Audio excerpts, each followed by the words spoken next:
So,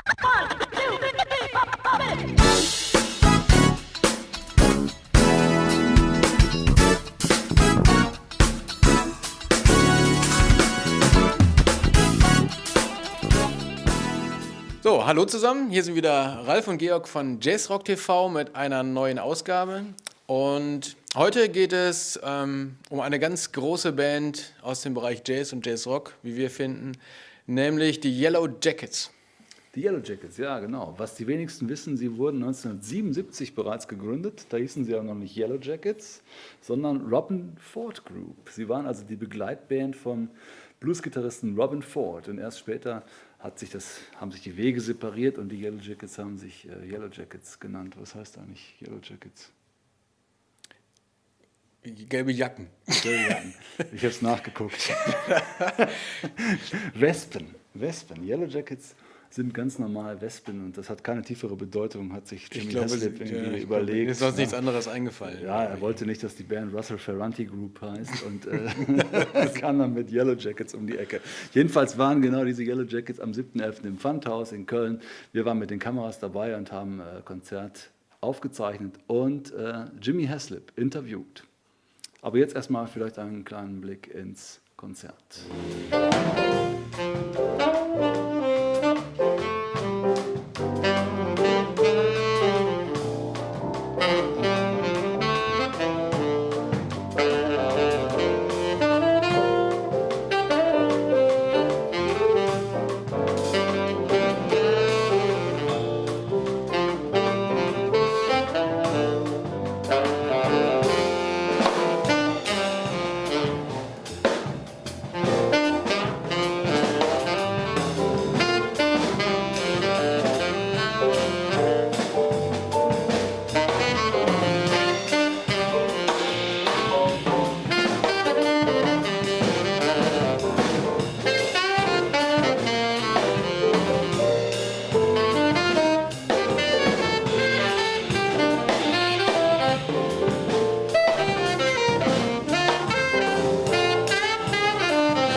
Ja, das war einmal ein erster Eindruck von einem wirklich hervorragenden Konzert. Ja, absolut. Und wie gesagt, wir hatten die Möglichkeit, ein Interview mit Jimmy Haslip zu führen. Und Jimmy Haslip ist ja einer der beiden Mitglieder von Yellowjackets, die seit Anfang an dabei sind. Mhm. Also die Besetzungen haben ja öfter gewechselt. Also ich glaube, sie haben einige Drummer verschlissen. Ja. Gute Leute dabei. Gute Leute, Ricky ja. Lawson war am Anfang und später noch Peter Erskine. Das ist, glaube ich, nicht Verschleiß gewesen, sondern eher Solo-Karrieren, die daraus entstanden sind. Ja, ich glaube auch, da waren andere. Der heutige Drummer heißt? Der heutige Drummer heißt Marcus Baylor. Marcus Baylor. Ja. Ich muss zugeben, ich habe den Namen vorher noch nicht gehört, aber wie man sieht im Konzert wirklich großartiger Schlagzeuger. Ja, das andere Gründungsmitglied haben wir noch. Russell Ferranti, genau. auch von Anfang an dabei. Und dann natürlich noch Bob Minzer, genau. Saxophon. Ja,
Jimmy Haslip, dem legendären Bassisten der Yellowjackets, seit, ich weiß nicht, ich glaube 30 Jahren.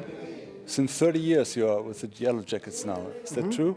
Yeah, the band's been together for 30 years, and we have 20 CD projects released, and we're going to start our 21st project April of 2010. Oh, I'm looking forward to that. Me too. And first of all, thank you for taking your time to give us this interview after two fabulous shows tonight here in the Alten Pfandhaus. My pleasure, my pleasure. Thank you for having me. Are you tired after playing, let's No. say, 2.5 hours? Or No, I'm not tired at all. In fact, I'm invigorated. So usually I have to have like maybe a small glass of wine or something to slow down so I can get some sleep, because we have an early morning tomorrow. We're driving up to Zoetermeer, Holland. So we're leaving around 9 o'clock in the morning, something like this, you know, which actually isn't bad. We've had some pretty major lobby calls on this tour. My favorite one was in Lithuania. We finished performing and we had to be, I guess we got back to the hotel about midnight, and we had to be in the lobby at 3 o'clock in the morning, and then we had to drive 4 hours to Riga, Latvia to catch our flight to Venice, Italy. wow, that's rough. That's rough. So it's not the lush life everybody is thinking of. Well, no, people think we have a very glamorous life, and on some levels we do. You know, I have to say it's a gifted life, but we do pay some dues.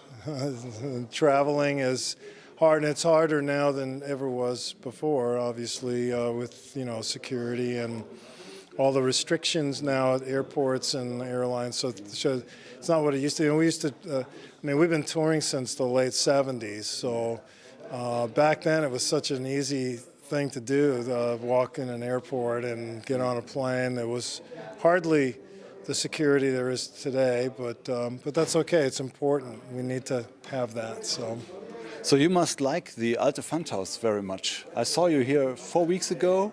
You're here today, and you're going to be here in 2 or 3 weeks. In July. Or a couple of months ago. Yeah. I'm sorry. No, that's okay. In July, I was here with Jeff Lorber, Randy Brecker, Eric Marienthal, and drummer Tony Moore, and now we're coming back on the 29th. I'm not sure if Randy Brecker's going to be with us. I'm not sure about that, but I think it's going to be a quartet. Yeah. Okay, I heard Randy is ill, so we wish him all the best from here. And how do you like this special atmosphere here at the Alten Pfandhaus? It's absolutely wonderful. It's a very different kind of venue than we're normally playing. So, you know, the audience is very close to us. But I find that, you know, I find it fascinating, actually. You know, it's that people enjoy being that close to the musicians. I think it makes for a nice evening. Everyone has a good time together.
let's go back, let's say, a couple of decades.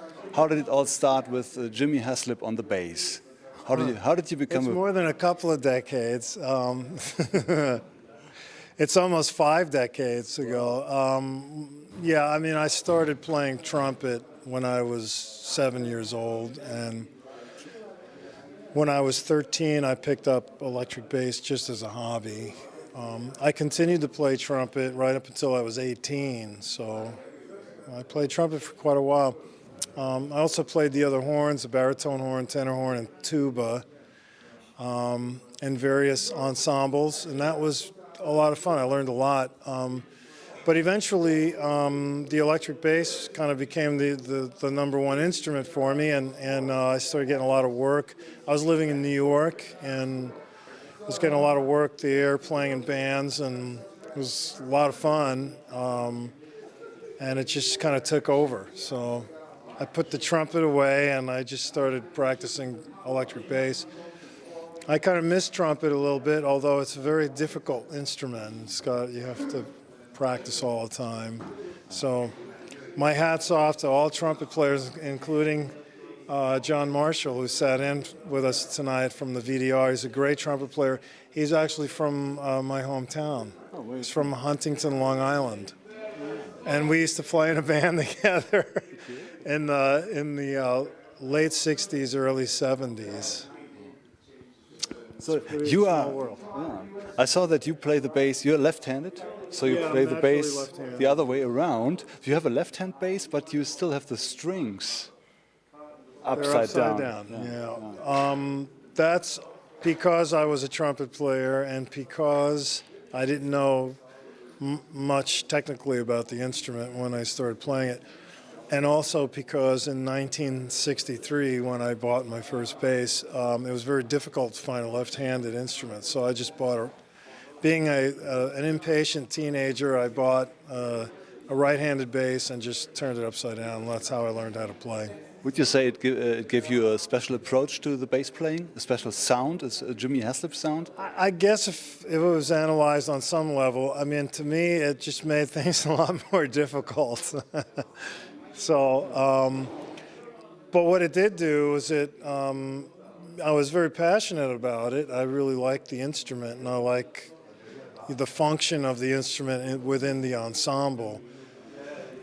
So I was very passionate about playing the instrument, and I think the fact that that I had a lot of obstacles to undertake and get through, it motivated me to practice all the time. So.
Die Yellowjackets, wie schon gesagt, die ganz großen und mit Sicherheit auch eine der Platten, die man so in als seine Heiligtümer wahrscheinlich irgendwo hat. Was sind denn deine Lieblingsplatten?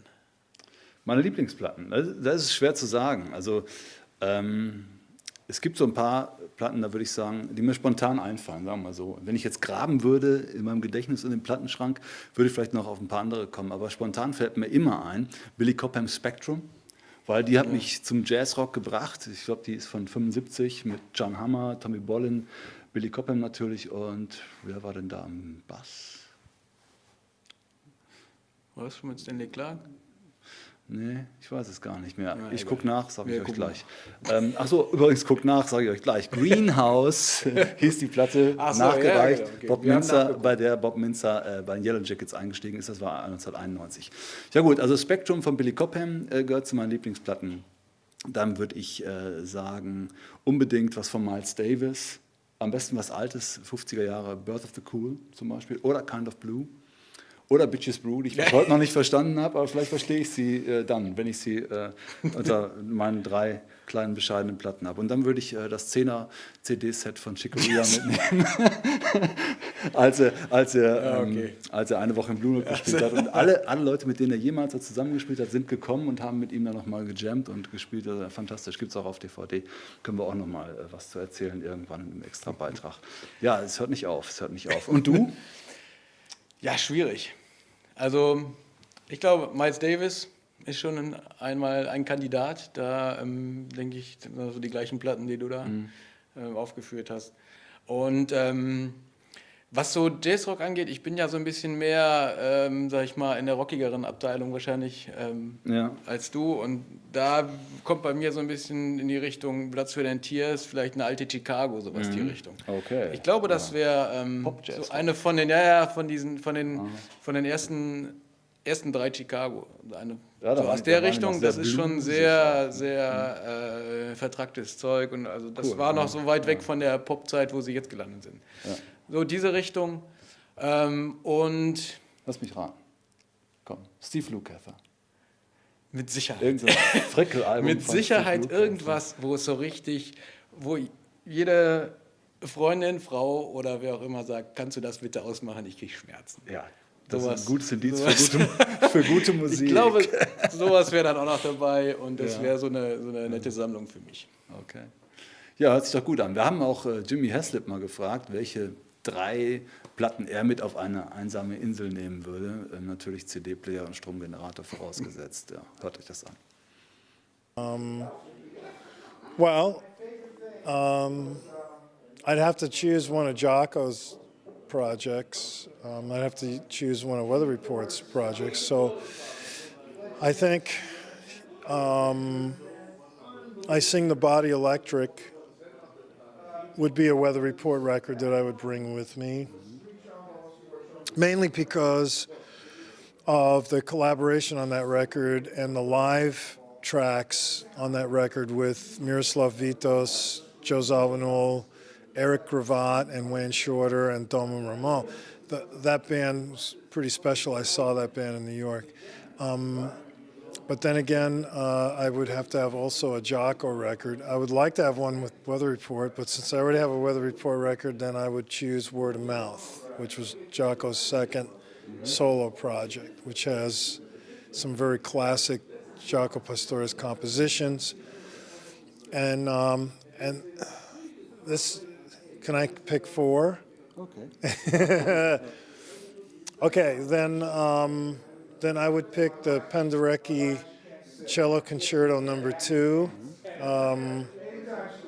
performed by Mstislav Rostropovich, and I would pick Jimi Hendrix' Axis Bold as Love. There you go. Yeah.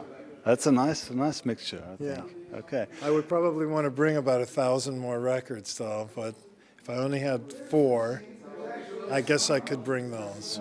And you can bring your own bass. So And yeah, and I could practice to all the music on those 4 records. yeah.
So, was ihr da gerade gesehen habt, ganz interessant.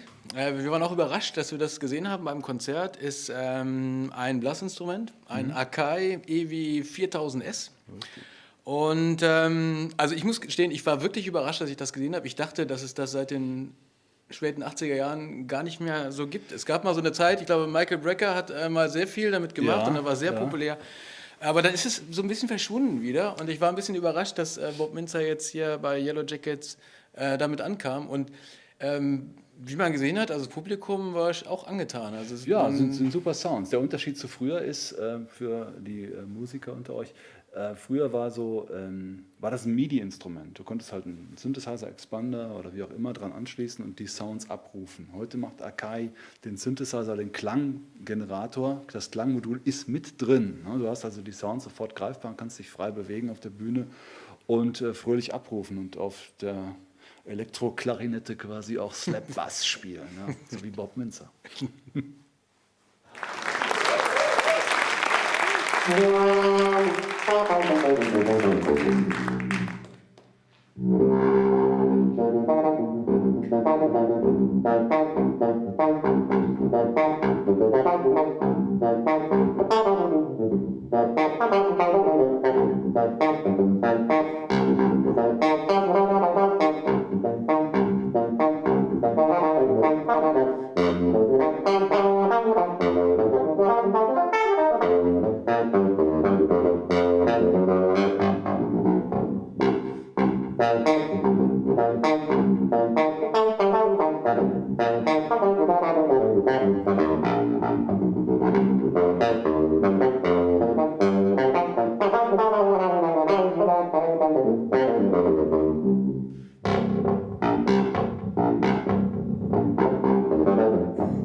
Das war's schon wieder für heute, Yellowjackets bei Jazzrock TV.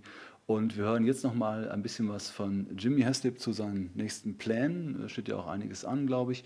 Und noch mal einen kleinen Ausschnitt vom Konzert. Und dann sagen wir Tschüss, bis zum nächsten Mal. Nächste Woche oder übernächste Woche. Wir kommen wieder, keine Frage. Heute ist nicht alle Tage. Ciao. The band is still touring. We're almost finished with this tour.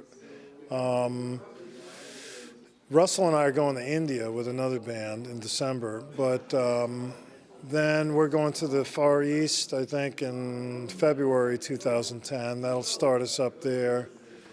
I'm working on about 6 other projects, so my 3rd solo record's coming out in January. It's called Nightfall. It's collaborative project with Gino Vanelli's older brother, and then I'm producing a record right now with Robin Ford, Gary Novak, and Mike Landau. It's a rock and roll record, so that's coming out next year. I just finished mastering an Alan Holdsworth, Alan Pasqua, Jimmy Haslip, Chad Wackerman record. That's coming out in January, and there's the new Jeff Lorber Fusion record that I'll be co-producing with Jeff starting in December. So you're kind of a workaholic and multitasking guy. Serious multitasking going on, yeah. Okay. Maybe too much multitasking, but it's definitely challenging, and there's even more things that are happening. I'll even mention I'm doing a week's residency at the University of Nebraska at Omaha, which I'll be doing 3 concerts with their big band, doing all of Jaco Pastorius' music. And then I'm doing a couple of shows with a small student group, an octet of all Yellowjackets music. So that's in about a week. So I've been preparing for that. But you know all the Yellowjackets music, so... That's not a problem. Jaco's music is challenging. Okay. So I'm practicing heavily to try to get that all together. Fortunately, I'm just playing 8 charts. In the past, I've done up to 17 charts, and that was way too challenging. I almost wanted to commit Harry Carey after the concert. And of course, Peter Graves, who's the director of the big band, said that Jaco would never have played all that music in one concert. And I went, well, thanks for having me do that. But it was a challenge, and you know, all I can say is when I'm involved in a project like that, it's a wonderful experience, and you know, it always is a learning experience, and I always walk away from an experience like that feeling pretty good and feeling like I've gotten a little bit better. So there's a good reason to do things like that for an aspiring musician who wants to continue to grow. You know. But how much better do you want to get? As good as I can get while I'm here, you know, while I'm still able to play. So I'll just keep trying to progress as the years go by. It's not a bad way to live life, and you know, there's a lot of lessons to be learned in life, not just music lessons, but so it's all part of being a better person, you know. I wish you all the best for everything you Thank you. achieve to do and for your projects and all the goals. Thank you very but much. before he goes to the next project, we're going to have a nice beer at the bar. Okay? That sounds good to me. And thank you very much. Appreciate it. Thanks for coming to our show. Thank you. Okay.